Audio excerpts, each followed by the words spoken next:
Hello, beautiful people. My name's Lynda, and I wanted to share with you my experience that I had this year where I watched 101 sunrises in a row.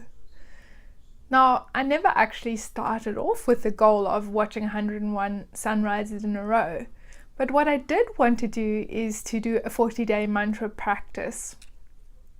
If you are unfamiliar with what a mantra practice is, a mantra is a set of words similar to an affirmation in a way. However, traditionally these words from a mantra come from the ancient language of Sanskrit, and each of the words in a mantra really holds a lot of powerful energy. And if you say these words 108 times, you have a set of beads that you use to count, and you work one way through the beads and then you reverse and you go back again. And by the end of it, you've said this mantra the 108 times. And you keep doing the mantra every single day for 40 days. Now, in the past, I've done 40-day mantra practices and I've found them to be absolutely transformational and amazing.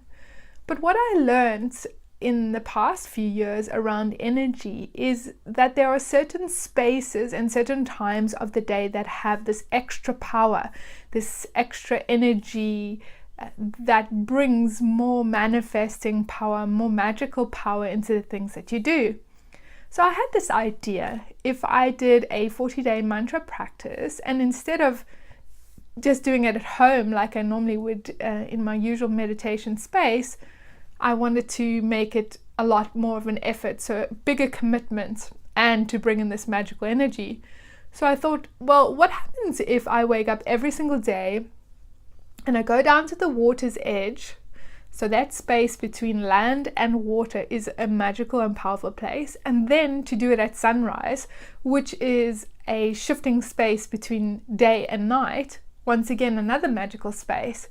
What kind of energy, what kind of magical power could I bring to this to this mantra, and to manifesting what I wanted to manifest through choosing the particular mantra that I did? So I started off and I did the 40 days, and what happened is at the end of the 40 days, I didn't really feel like stopping. And so I thought, well, why don't I do a 7-day connecting to your guides practice and keep the whole thing of going to the water and being at sunrise? And so those 7 days came and went.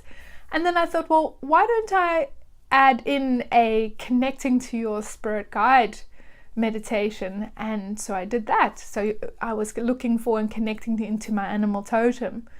And so by this stage, I was just over 50 days, 50 sunrises in a row. And so what I decided from there was, well, imagine how amazing it would be if I could do 100 days, 100 sunrises in a row.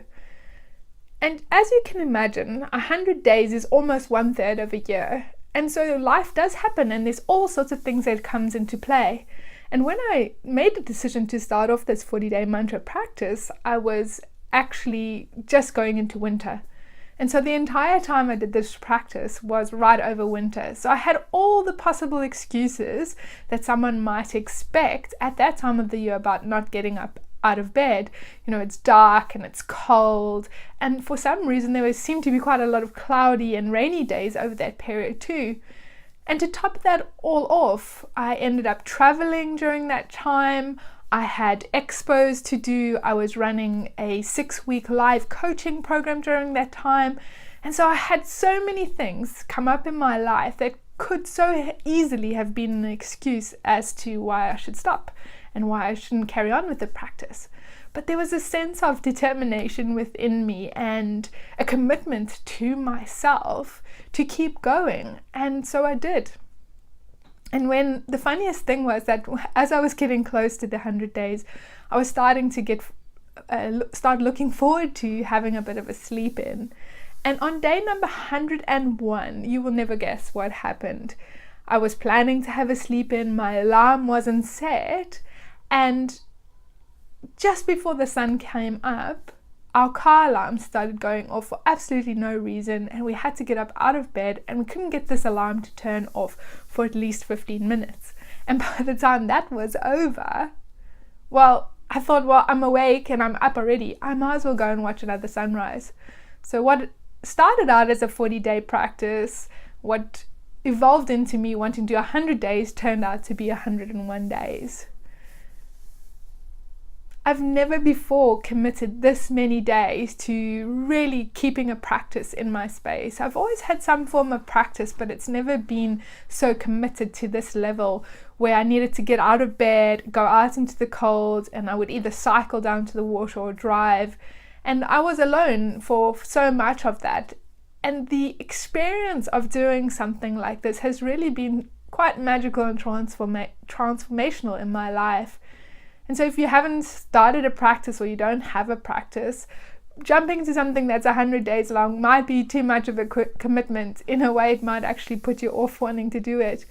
But I would really encourage you to look at your life and where you're wanting to grow in terms of your spirituality and in terms of connecting into your own energy on a deeper level, and perhaps some kind of a committed practice, something where you feel like you're being held accountable to reach the end of this goal.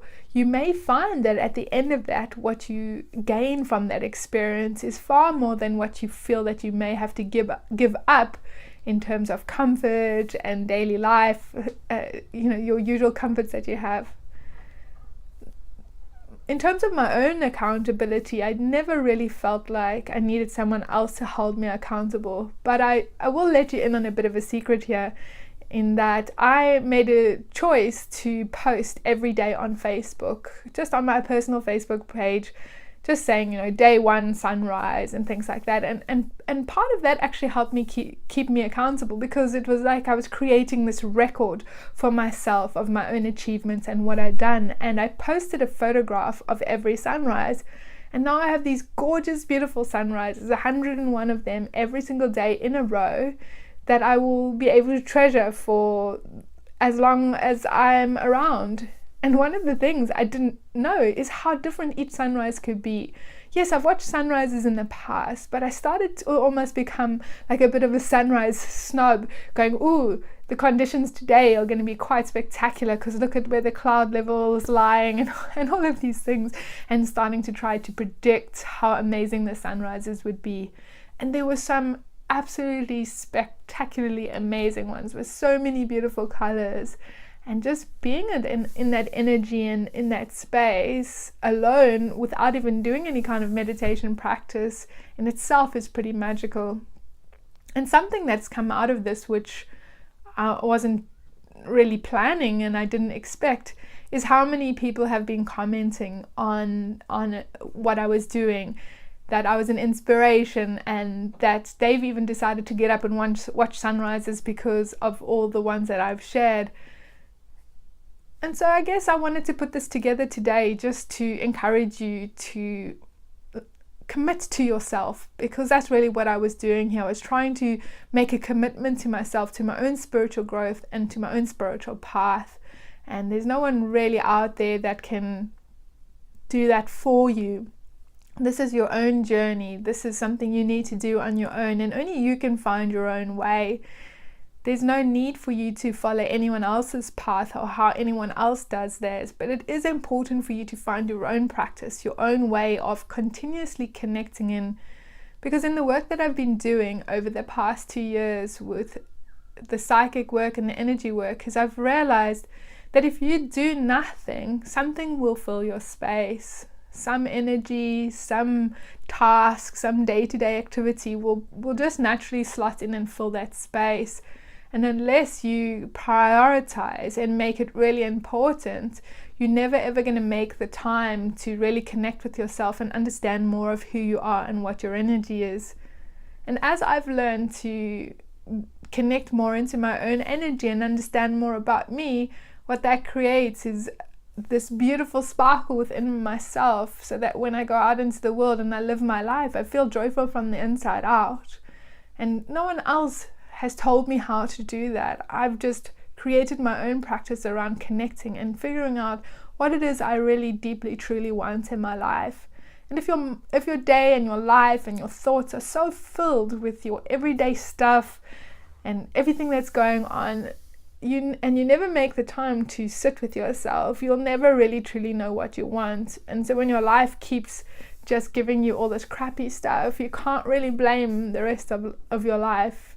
You need to really connect within and get yourself into this beautiful, centered and aligned space so that you can step from there into the world, as opposed to a messy space of not really knowing what's going on.